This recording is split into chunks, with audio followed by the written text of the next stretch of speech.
पुण्यातील बारामती तालुक्यातील निंबूत इथं 37 लाखांच्या बैल खरेदी विक्रीच्या व्यवहारातून झालेल्या गोळीबार प्रकरणातील जखमी रणजित निंबाळकर यांचा शनिवारी पहाटे उपचारादरम्यान मृत्यू झाला।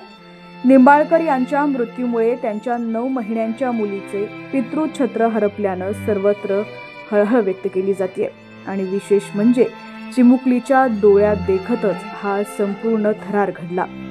बारामती तालुक्यातील निंबूत इथं शुक्रवारी रात्री 11च्या सुमारास बैल खरेदी विक्रीच्या व्यवहारातून झालेल्या या रक्तरंजित थरारात गौरव काकडे यांनी रणजित निंबाळकर यांना गोळी झाडली होती। त्यांच्यावर पुण्यात खासगी रुग्णालयात उपचार सुरू होते, मात्र उपचारादरम्यान निंबाळकर यांचा मृत्यू झाला। निंबाळकर यांच्या मृत्यूनंतर त्यांच्या नातलगांसह हजारो समर्थकांची वडगाव निंबाळकर पोलीस ठाण्यावर एकच गर्दी केली।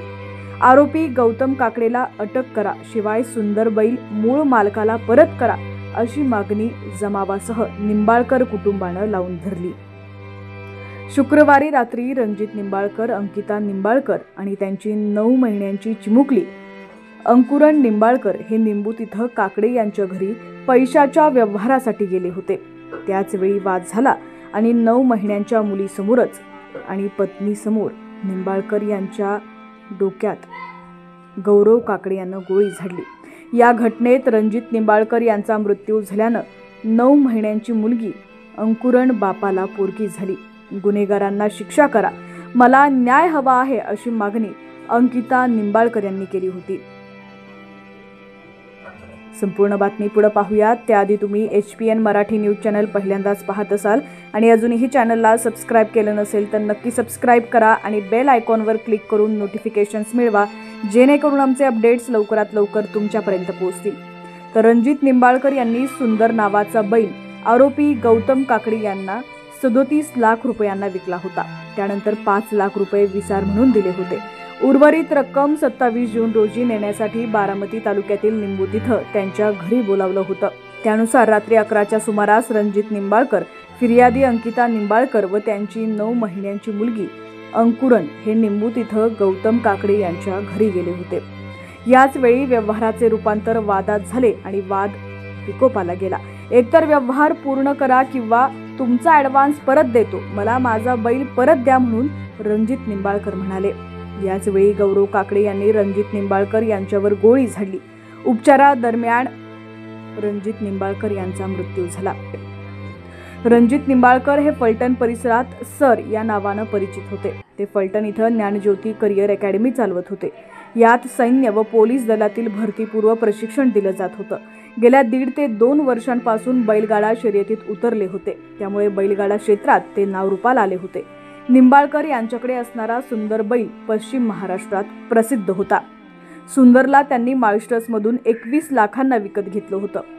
बैलांच्या कितीही जोड्या असल्या तर त्यातून सुंदर सर्वांचं लक्ष वेधून घ्यायचा। सुंदरने अनेक मैदानं गाजवली होती, यामुळेच रणजित निंबाळकर यांचा बैलगाडा शर्यतीत बोलबाला होता। वर्षभरापूर्वीच निंबाळकरांनी सर्जा बैलासाठी काकडेंसोबत 61 लाख रुपयांचा व्यवहार केला होता। यामुळे निंबाळकर आणि काकडे कुटुंबियांची जवळकी वाढली। बैलगाडा क्षेत्रातील सर्वात मोठा व्यवहार असल्याची चर्चा त्यावेळी झाली होती। यानंतर सर्जा आणि सुंदर यांच्या जोडीनं महाराष्ट्रातील अनेक मैदानं मारली।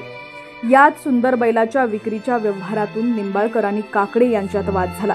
वादाचं रूपांतर थेट गोळीबारात झालं आणि या व्यवहाराचा शेवट रक्तरंजित लढाईनं झाला।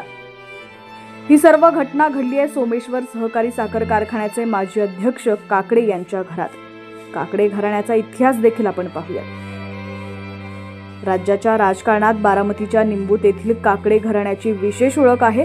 सत्ता कुणाचीही असो, मंत्रिमंडळात निंबूतच्या काकडेंचे निम्मे अर्धे नातेवाईक असतात। स्वर्गीय मुकुटराव साहेबराव काकडे यांनी 1962 मध्ये सोमेश्वर सहकारी साखर कारखाना उभारला।